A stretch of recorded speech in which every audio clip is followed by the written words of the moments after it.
Hey guys, today I'm going to teach you some messy quarantine hair tutorials.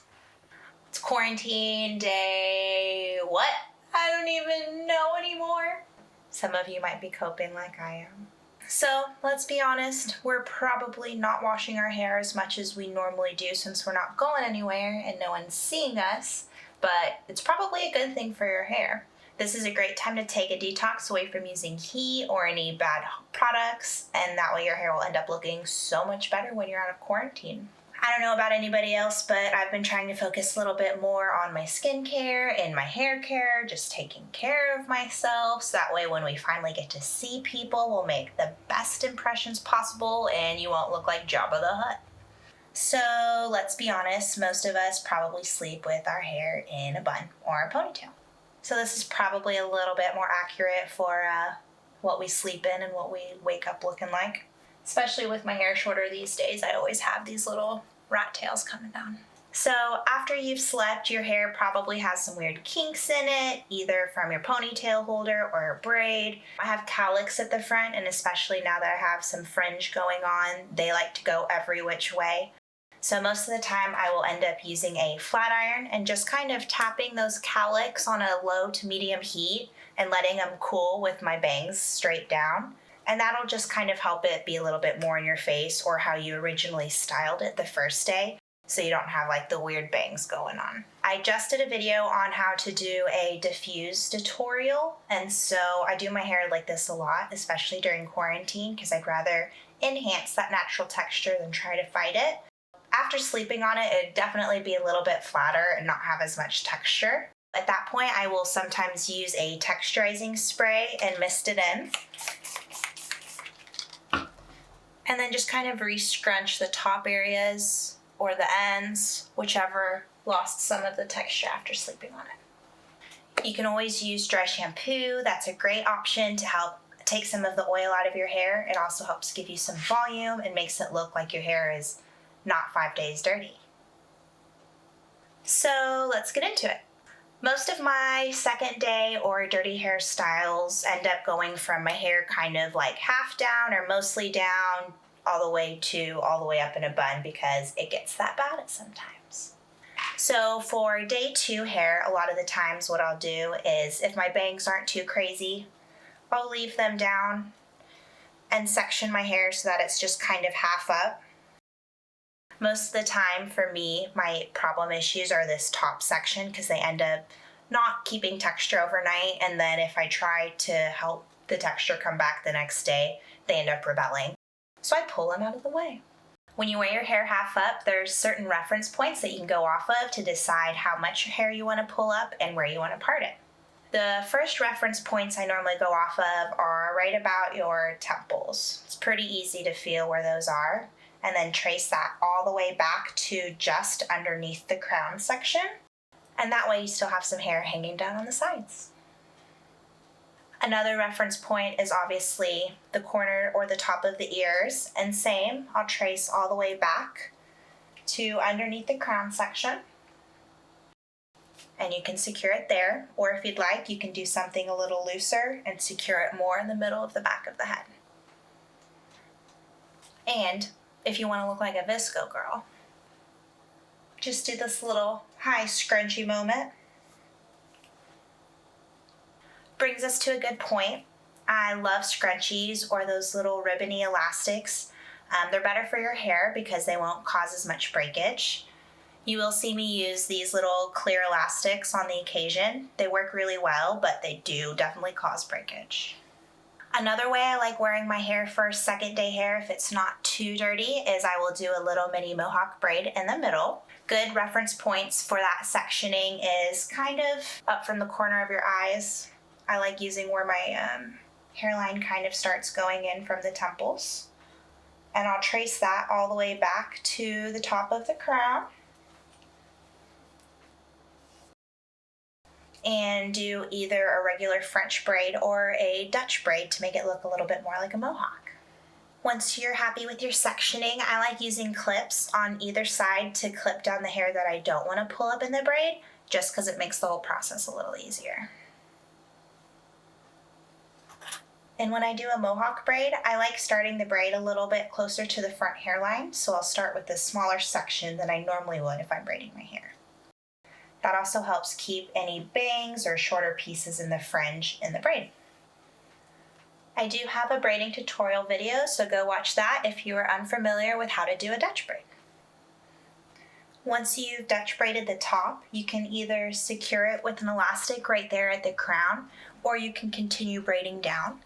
I think it looks really cute if you just do a half braid and secure right at the middle of your head so you have a longer tail at the end, but you can go ahead and braid all the way down if you prefer.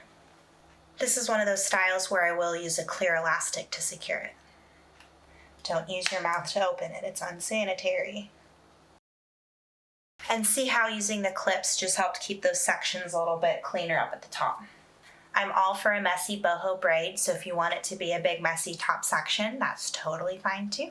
At this point, I'll go ahead and pancake or fan the braid out just to give it a little bit more of a loopy texture. I like starting at the back towards the elastic and just pinching those outer sections of the braid, fanning it out, and moving towards the front of the braid.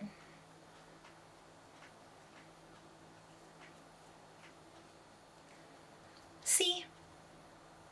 Cute quarantine hairstyle, gets your hair out of the face, don't have to wash it, kind of gives some Mad Max vibes a little bit, since we're living in the end times.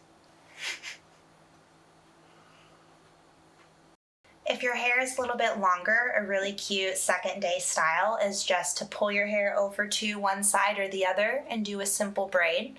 Again, sometimes I really like if you don't finish the braid all the way to the ends and just tie it a little early. And then if you watch my braid tutorial video, you'll see a little hack on how you can cover the elastic and make it look a little fancier to distract from how dirty your roots are. If your hair is a little bit shorter, it's really cute to do a couple of buns. There's 3 different styles I like using buns that are different than a typical messy bun or a top knot. Starting with, I like doing cute little low ponytail buns on either side. You can just simply part your hair in the middle down the back. You can either use scrunchies or elastics for this look. Simply gather your hair into a low ponytail and do just a little half loop, or if your hair is longer, you can do a full bun. Fan it out. Same on the other side. The more ends that stick out, the better, in my opinion. Get your hair out of the way. Another way you can section your hair out to do buns is you can do kind of the Rey from Star Wars look. So you can do a mohawk of buns of either 2 or 3, depending on how many sections you want to do. I'll show you what that looks like, and I like using 3 buns.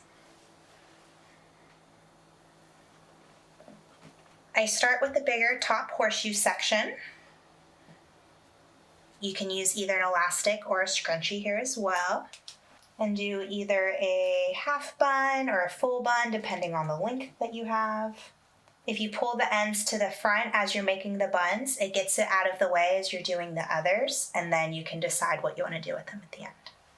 This second section goes from the top of my ears just to the middle of the back of my head. You definitely don't have to be too picky with these section sizes. And then, of course, you use the remaining hair to do the last bun. This is also great for working out, especially if you have shorter hair, so you can get all those little pieces off the back of your neck. And those ends I'll go ahead and leave at the bottom.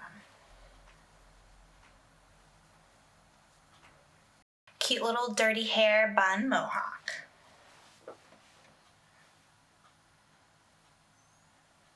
This one's also really cute for an edgy pool look, if we ever get to go to pool parties. No, I'm not bitter. Everything's fine.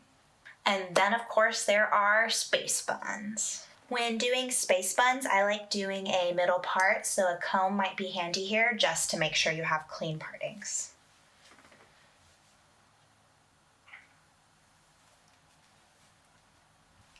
You can also do space buns with a side part or where you naturally part. Using a diagonal part, just getting it back to the middle of the center of your head where the crown is, and then going straight down the middle from there, just so that the buns will be as close to the same size as possible.